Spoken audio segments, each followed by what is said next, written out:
Hello students, welcome to our channel skill people. So आज हम लोग कंप्यूटर फंडामेंटल में आय का टॉपिक देखेंगे। तो चलिए देखते हैं आज का हमारा आय का टॉपिक। इसमें हम लोग अब बात करेंगे साइजेस के हिसाब से कि साइजेस के हिसाब से हम जैसे मैंने आप लोगों को बताया कि 5 टाइप्स ऑफ कंप्यूटर होते हैं साइजेस के हिसाब से। तो वो हमारा कौन कौन से थे वो मैंने आप लोगों को बताया भी था।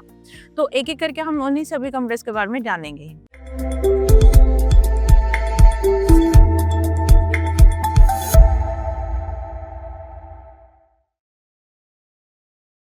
Hello students, welcome to our channel skill people.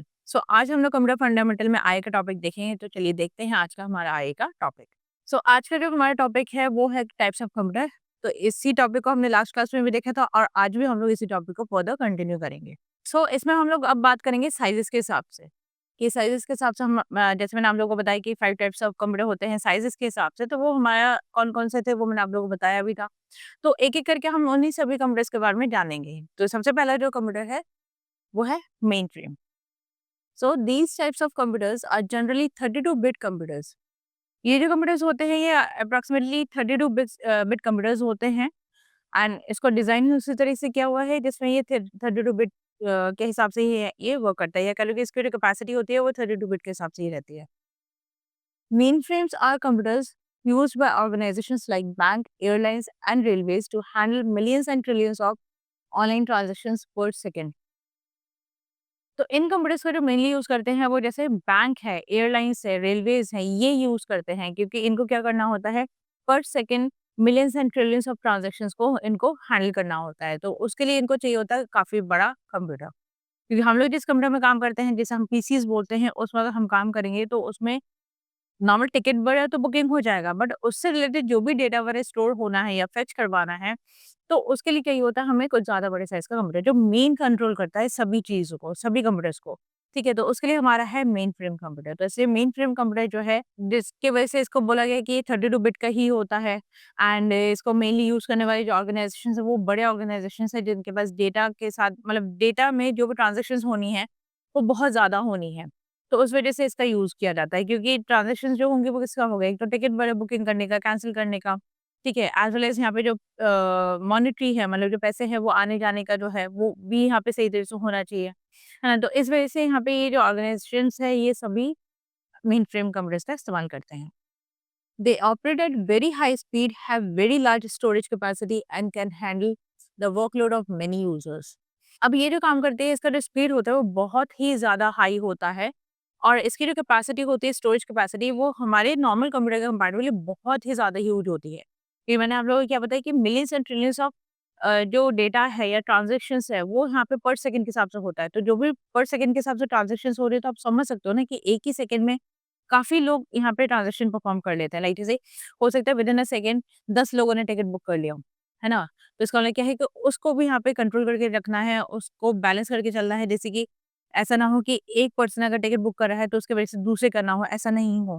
ठीक है? तो इस चीज़ को भी मेंटेन किया जाता है। तो उसके लिए यहाँ पे उसके लिए जो हेल्पफुल है वो हमारा मेन फ्रेम कंप्यूटर ही है। एज़ वेल एज़ जो बहुत सारे यूज़र्स भी अगर यूज़ करें, जैसे अभी मैंने बोला कि एक साथ में अगर 2 लोग अगर टिकट बुक करें सेम टाइम पे ही और सेम ट्रेन का ही अगर कर रहे हैं, सेम कंपार्टमेंट का, तो उस केस में आराम से वो दोनों लोग ही टिकट बुक कर सकते हैं। तो इसका मतलब है कि वर्कलोड भी जो है वो बैलेंस रहता है, उसमें कोई इश्यू नहीं होता है कि एक पर्सन टिकट बुक कर रहा है, दूसरा नहीं कर पा रही है, थर्ड कर रहा है तो चौथा नहीं कर पा रहा है, ऐसा नहीं है। इसमें हर एक पर्सन जो है इंडिविजुअली अपना टिकट बुक आराम से कर सकता है, सेम ट्रेन, सेम कंपार्टमेंट का। ऐसा नहीं है कि उसको अलग ट्रेन का बुक करना पड़ेगा या अलग कंपार्टमेंट का करना पड़ेगा, ऐसा कुछ भी नहीं होता है। तो जो भी सीट वहाँ पे अवेलेबल होगी, वहाँ पे शो हो जाएगी एंड उसी हिसाब से उसका टिकट वगैरह बुक होगा। They are generally used in centralised database. Centralised database का मतलब हो गया कि एक ऐसा सेंट्रल जगह जहाँ पे जो डेटाबेसेस है, जहाँ पे हमें सब जगह से डेटा जो है वो मिल रहा हो और एक ही कॉमन जगह पे रखा गया हो, तो उसको हम यहाँ पे बोल रहे हैं सेंट्रलाइज्ड डेटाबेस। तो इसलिए सेंट्रलाइज्ड डेटाबेस के लिए जो हमें कंप्यूटर नीड होता है वो होता है मेन फ्रेम कंप्यूटर, क्योंकि ये इसका साइज़ भी बहुत ज़्यादा बड़ा होता है, रूम साइज़ का होता है एंड वहाँ पे डेटा भी बहुत ज़्यादा ह्यूज अमाउंट में स्टोर किया रहता है। They are also used as controlling nodes in wide area network, that is web. तो इनको इवन इसके लिए भी यूज़ किया जाता है कि जैसे अगर हमें जितने भी नोड्स मतलब हो गए जितने भी कंप्यूटर्स हैं उस पर्टिकुलर नेटवर्क में, उन सबको कंट्रोल करने के पर्पज़ से भी हमारा मेन फ्रेम का इस्तेमाल किया जाता है। इसका मेन यूज़ होता है वैन में मतलब वाइड एरिया नेटवर्क में। ठीक है, जैसे कि ग्लोबली अगर हमें नेटवर्क्स को कंट्रोल करना है या लाइक जैसे नेशन वाइज़ अगर कंट्रोल करना है तो उस केस में हमारा हाई उस केस में हमारे ये जो मेन फ्रेम कंप्यूटर है उसी को इस्तेमाल किया जाता है। सो एग्ज़ाम्पल्स क्या हैं मेन फ्रेम के? So examples of mainframe are DEC, ICL and IBM 3000 series. तो जैसे डीईसी है या आईसीएल है, ये सारे हमारे मेन फ्रेम के एग्ज़ाम्पल्स हैं। इवन आईबीएम ने भी अपने मेन फ्रेम कंप्यूटर्स बनाए हैं और ये चीज़ मैंने आप लोगों को बताई भी है कि मेन फ्रेम कंप्यूटर के अलावा जो भी कंप्यूटर बनाए हैं बहुत सारे, वो आईबीएम ने ही बनाना स्टार्ट किया है। इसके अलावा भी काफ़ी कंपनीज़ हैं जिन्होंने बनाए थे बट जो मेन जो इसमें जो रोल प्ले किया है ना कंप्यूटर के लिए वो आईबीएम ने सबसे ज़्यादा किया है। क्योंकि आईबीएम ने डिफरेंट कंप्यूटर्स यहाँ पे बनाए हुए हैं डिफरेंट यूज़र्स के हिसाब से, जिसमें से हमारा एक मेन फ्रेम भी है। और 3000 वाली सीरीज़ के जितने भी हैं वो सारे हमारे मेन फ्रेम के लिए ही यहाँ पे बनाए हुए हैं या कह लो तो मेन फ्रेम कंप्यूटर्स को ही तैयार किया गया है। अब इसके इम्पोर्टेंट फीचर्स क्या है मेन फ्रेम कंप्यूटर्स के? बिग इन साइज़, जैसे मैंने आप लोगों को बताया इसका जो साइज़ होता है वो रूम साइज़ का होता है। तो इसका मतलब है कि इसके लिए जो रूम का साइज़ भी होगा ना वो काफ़ी ज़्यादा बड़ा रखना पड़ेगा, जिससे कि एक कंप्यूटर जो है मेन फ्रेम वो हमारे प्रॉपर तरीके से फिट हो सके, क्योंकि इसका साइज़ काफ़ी ज़्यादा बड़ा होता है। 100 times faster than server, typically 100 megabytes पर सेकंड। जो सर्वर्स होते हैं नॉर्मल सर्वर्स उससे ज़्यादा कई गुना ज़्यादा फास्ट होता है हमारे मेन फ्रेम कंप्यूटर। तो हम ये बोल सकते हैं कि 100 मेगाबाइट्स पर सेकंड के हिसाब से ये आराम से काम कर सकता है या इसका स्पीड रहता है, हम ये कह सकते हैं इसमें। तो इसका जो स्पीड होगा वो 100 मेगाबाइट पर सेकंड के हिसाब से इसका स्पीड होता है, जो कि काफ़ी ज़्यादा ही फास्ट है। Next is very expensive. अब ऑब्वियस सी चीज़ है मेन फ्रेम कंप्यूटर हर किसी को तो चाहिए ही नहीं होगा। किनको चाहिए होगा? जैसे बैंक जैसे ऑर्गनाइज़ेशंस को चाहिए होगा, जिसमें उनका एक सेंट्रल डेटाबेस हो, जहाँ पे उनका सेंट्रल एक सर्वर हो, जहाँ पे वो सारी चीज़ों को रख सकते हैं। तो मतलब ये हो गया कि एक सेंट्रल जगह उनका होगा एक लाइक जैसे आप कह सकते हो जैसे एसबीआई है या आपका आईसीआईसी बैंक है, इन सभी का ही अपना एक अलग हब है, अपना एक हेडक्वार्टर है ना? अब जितने भी हेडक्वार्टर्स हैं सभी जगह पे इनका अपना खुद का जो मेन फ्रेम कंप्यूटर्स है ना वो ऑलरेडी रखे हुए हैं। जैसे कि आईसीआईसी जितने भी जगह पे हैं पूरे वर्ल्ड में जहाँ-जहाँ पे भी इन्होंने ब्रांचेस अपने ओपन किए हुए हैं, उन सभी ब्रांचेस का जो भी कंप्यूटर्स के जो सॉफ्टवेयर्स जो उन्होंने डाले हुए हैं वो सारा कंट्रोल जो किया जाता है ना वो उधर से कंट्रोल किया जाता है हेड ऑफिस से। तो मतलब क्या हुआ कि हेड ऑफिस में ही ऑलरेडी क्या रखा हुआ है मेन फ्रेम कंप्यूटर्स को रखा हुआ है और वहीं से पूरा क्या हो रहा है पूरा ग्लोबली उसको हैंडल किया जा रहा है। जैसे ये क्या है कि जो भी डेटा आ रहा है कस्टमर्स का वो वहाँ पे जाके स्टोर हो सके और जो भी हमें एक्सेस करना है वो वहीं से एक्सेस किया जाता है क्योंकि डेटा वगैरह जो भी स्टोर होगा ना वो वहीं पे जाके स्टोर होगा मेन फ्रेम में ही। Next is use proprietary operating system provided by the manufacturers. अब जो भी यहाँ पे ऑपरेटिंग सिस्टम जो दिया हुआ है, स्पेसिफिक ऑपरेटिंग सिस्टम्स जो दिया हुआ है, वही यहाँ पे इस्तेमाल किया जाता है। उसके अलावा दूसरा कोई ऑपरेटिंग सिस्टम्स को इसमें इस्तेमाल नहीं किया जाता। Inbuilt hardware, software and firmware security features. अब इसमें hardware, software and firmware security features जो है वो यहाँ पे दिए हुए हैं पहले से ही जो कि इनबिल्ट है, इसमें अलग से ऐड ऑन नहीं करना पड़ता है। तो ये सारी चीज़ें ऑलरेडी अवेलेबल है, तो इसमें मतलब हो गया कि मेन फ्रेम कंप्यूटर्स जो भी ऑर्गेनाइज़ेशन लेगा, तो उसको जो पूरा जो डिवाइस जो मिलेगा, पूरा जो ये कंप्यूटर जो मिलेगा, वो पूरा रेडी होके ही मिलेगा। ऐसा नहीं होगा कि वो रेडी नहीं मिलेगा। जैसे हार्डवेयर भी होगा, हार्डवेयर भी इंस्टॉल्ड होगा मतलब आई मीन अटैच्ड होगा, एज़ वेल एज़ इसमें जो सॉफ्टवेयर्स हैं वो भी यहाँ पे मौजूद होंगी। ऐसा नहीं होगा कि अलग से इंस्टॉल करना पड़ा, वो चीज़ नहीं होगा। एज़ वेल एज़ यहाँ पे जो फर्मवेयर सिक्योरिटीज़ है वो भी यहाँ पे अवेलेबल होंगी। तो ये सारी चीज़ें ऑलरेडी से पहले से ही असेंबल करके ही यहाँ पे दिया जाता है, जैसे कि जो कंपनीज़ हैं या जो ऑर्गनाइज़ेशंस है, उनको दिक्कत ना आए। तो ये था हमारे मेन फ्रेम कंप्यूटर के बारे में। अब नेक्स्ट जो है, वो है supercomputer. So super computers are the fastest and most expensive machines. तो ये सुपर कंप्यूटर्स भी फास्टेस्ट मशीन ही है जैसे मेन फ्रेम है और एज़ वेल एज़ ये काफ़ी ज़्यादा एक्सपेंसिव भी होता है। They are used for carrying out complex, fast, and time-intensive calculations for scientific and engineering applications. इनको मेनली जो यूज़ किया जाता है जहाँ पे लाइक कुछ इंजीनियरिंग से रिलेटेड काम हो रहा हो, लाइक इंजीनियर्स वगैरह जो यूज़ कर रहे हैं सिस्टम या कोई साइंटिफिक पर्पस से अगर यूज़ किया जा रहा है, जैसे साइंटिस्ट वगैरह जो यूज़ कर रहे हैं, तो वहाँ पे हमारे जो कंप्यूटर जो यूज़ हो रहा है ना, वो हमारे सुपर कंप्यूटर ही यूज़ किया जा रहा है। क्योंकि इसमें क्या है कि जो भी कॉम्प्लेक्स डेटा है या कॉम्प्लेक्स इन्फॉर्मेशंस है और जो भी कॉम्प्लेक्स इन्फॉर्मेशन है, इसके अलावा जो हमें काफ़ी ज़्यादा स्पीडली हमें काम करना है, प्रॉपर तरीके से काम करना है, टाइमली काम करना है, तो उसके लिए हमारी सुपर कंप्यूटर है जो इसमें सपोर्ट देता है।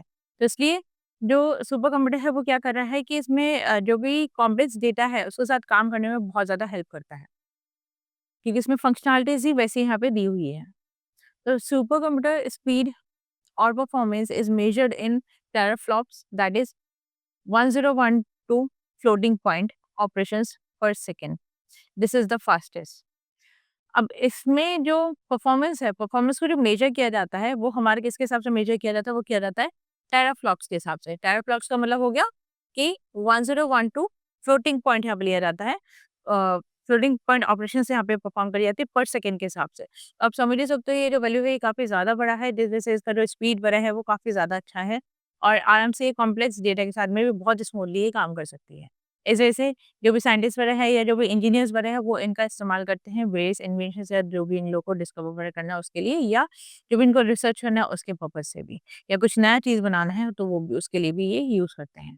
इसी वजह से इसको सबसे ज़्यादा फास्टेस्ट कंप्यूटर के हिसाब से कंसिडर किया गया है। It has high processing speed compare to other computers. अब इसकी अगर प्रोसेसिंग स्पीड की बात करें ये बहुत ही ज़्यादा हाई रहता है, इस वजह से बहुत अच्छी तरह से काम कर पाता है as compare to other computer के। They also have multi processing technique. अब इसमें भी मल्टी प्रोसेसिंग टेक्निक अवेलेबल है, तो दैट मीन्स मल्टीपल प्रोसेसर्स यहाँ पे वर्क कर रही हैं, जिस वजह से ये कंप्यूटर जो है वो बहुत ज़्यादा फास्ट तरीके से काम कर रहा है। Chinese supercomputer Sunway Taihu light is the world's fastest supercomputer with a rating of 93 petaflops per second, that is 93 quadrillion floating point operations per second. तो इसमें सबसे पहला जो कंप्यूटर जो बनाया था, जो सुपर कंप्यूटर जो सबसे पहले जो बनाया था, वो चाइना ने बनाया हुआ था। तो ऐसे चाइनीज़ का जो सबसे पहले जो सुपर कंप्यूटर है, वो कौन-सा है? सनवे ताह्युलाइट, ठीक है? ये सबसे पहला कंप्यूटर है और ये सबसे ज़्यादा फास्टेस्ट सुपर कंप्यूटर यहाँ पे माना गया है अभी तक का वर्ल्ड में, क्योंकि जो बना था, ये सबसे पहला बना था और सबसे ज़्यादा फास्टेस्ट सुपर कंप्यूटर था अपने टाइम का, क्योंकि इसमें जो इसका जो स्पीड था, वो क कितना था? इसे देखा गया है कि 93 पेटाफ्लॉप्स पर सेकंड के हिसाब से इसका स्पीड रहता था।